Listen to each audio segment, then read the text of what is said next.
Health and Human Services Secretary Robert F. Kennedy Jr. unveiled a new initiative targeting the overuse of psychiatric medications to deal with the country's mental health crisis. Data from the CDC indicates that depression in U.S. adults and adolescents has increased by 60% in the last decade, and antidepressants are some of the most commonly prescribed drugs in the United States, and some critics have blamed doctors for overprescribing, often at a young age. So what exactly can be done? According to reports, RFK Jr. was exploring the possibility of a ban of big-name medications like Prozac and Lexapro. This report has been shot down by the administration, but it was still enough to worry a lot of people. After all, tens of millions of Americans have come to rely on those drugs to get through the day, and getting off of them can take months. Joining us now is psychiatrist and Taper Clinic CEO, Dr. Josef Witt-Doerring. Great to see you, doctor. So when I look at this data and I see that the rate of depression has gone up significantly, while also people are taking this drug at high rates, it doesn't seem like the drugs are working to stop people from getting depressed. It may be causing it. Yeah, so Katie, thank you for having me. We're not going to drug our way out of the mental health epidemic that's going on right now. In fact, what we've seen is that the suicide rate is 60% higher than it used to be. And so it is not helping, and in fact, it may actually be making things worse. And I think the reason it's making things worse is because we are not getting to the real reasons why people are depressed. Our healthcare system right now, especially with insurance, it drives our family medicine doctors who prescribe 80% of our psychiatric medications to essentially do what they can do in that limited amount of time.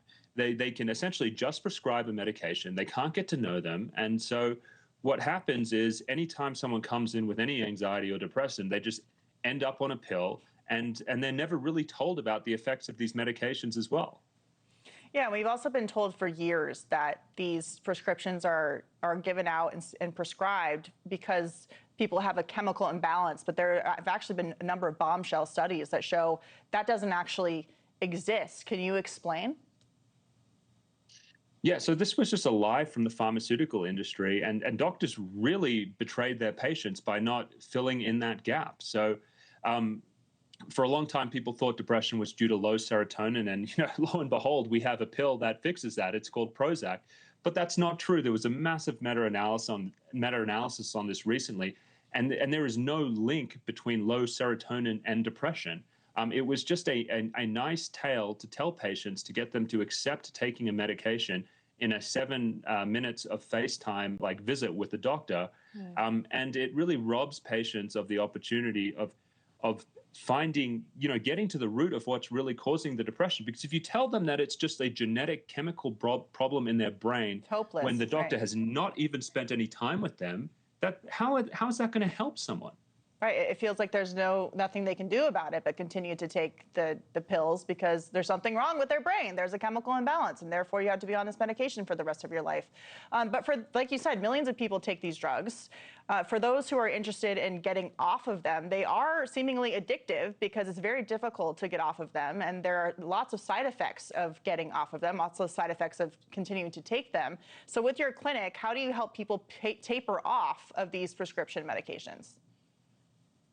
Yeah, so this is a huge problem that is under-recognized right now. 38% of Americans, when they try and come off these medications, they can't because of withdrawal. So they're essentially stuck on medications that they don't want to come off, that they don't want to take anymore.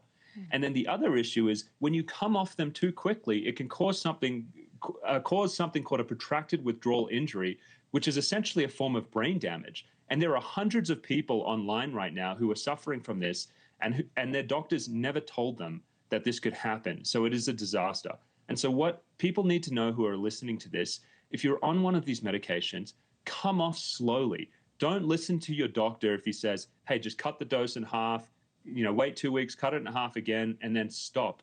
That is not the way to come off these medications, but that's what a lot of doctors are telling people to do. Sometimes it can take a year, maybe even 2 years, to gradually come off in a way that is much more comfortable if you want to get off successfully. So we have 30 seconds left, but it seems like there's a problem with the liability of the drug companies. I mean, we're not told about and extensively, at least, the suicidal tendencies these drugs can put into the brains, especially of young people. We're not really told about the implications of trying to come off of these drugs. So is there a problem with a liability on the drug company? Real quickly.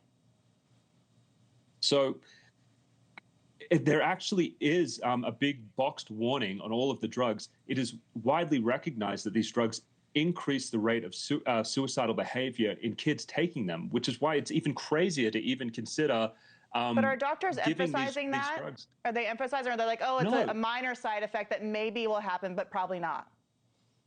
They don't emphasize it, Katie. They try and explain it away. They try and say, well, you know, there's other studies that say this, but it is on the drug labels. We have doctors who are bought by the pharmaceutical company who feel like they need to defend psychiatric medications because they're worried about, oh, if you say something negative about it, you're stigmatizing the mentally ill. But that's not what it is, Katie. It's about telling people the truth about these medications. Absolutely. Well, I hope to have you back because this is a big topic and there are millions of Americans who are affected by it. So thank you, Dr. Witt-Doerring, for your expertise and insight and for your clinic to help people taper off of these drugs. Hope to talk to you again soon. Thanks for having me, Katie. Thank you for watching. Subscribe below and download our NewsNation app right now on your phone, and you will get fact-based, unbiased news for all Americans.